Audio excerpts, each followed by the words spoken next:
ખંભાતમાં વીજ કર્મચારીનું કરંટ લાગતા દુર્ઘટનામાં મોત. આણંદ જિલ્લાના ખંભાત શહેરના દેવની પોળ વિસ્તારમાં વીજળીના ખામીને લઈ એમજીવીસીએલના કોન્ટ્રાક્ટ પદ્ધતિથી કામ કરતા દિલીપ સોલંકી લોખંડના પોલ પર ચડીને કામગીરી દરમિયાન કરંટ લાગતા ઘટના સ્થળે મૃત્યુ પામ્યા હતા. મૃત્યુની જાણ થતાં ખંભાત જનરલ હોસ્પિટલમાં મૃતદેહ પીએમ માટે ખસેડવામાં આવ્યો. આ સમયે મૃતકના પરિવારજનોમાં ભારે આક્રોશ જોવા મળ્યો. વડોદરાથી ઉચ્ચ અધિકારી શ્રી ચંદનસિંહ ગોહેલ દોડીને આવ્યા હતા અને પરિવારને 10 લાખ રૂપિયાની સહાય, પેન્શન અને પરિવારના એક સભ્યને નોકરીની સુવિધા આપવાની ખાતરી આપી.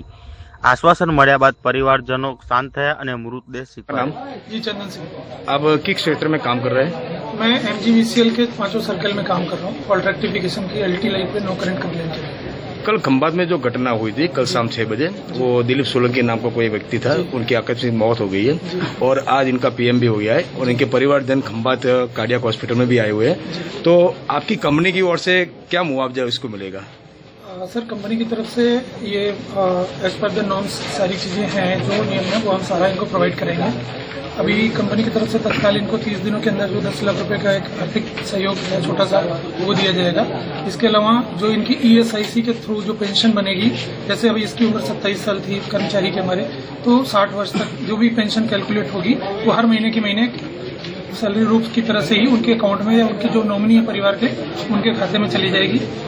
इसके अलावा जो पीएफ का कंट्रीब्यूशन है, पीएफ के अंदर कोई पैसा कटा है वो भी मिलेगा। पीएफ के तहत भी अगर कोई पेंशन बनती है तो वो भी उनको हम प्रोवाइड करेंगे और अभी भी जो फ्यूनरल के लिए जो एक्सपेंसेस आएगा वो भी हम करेंगे।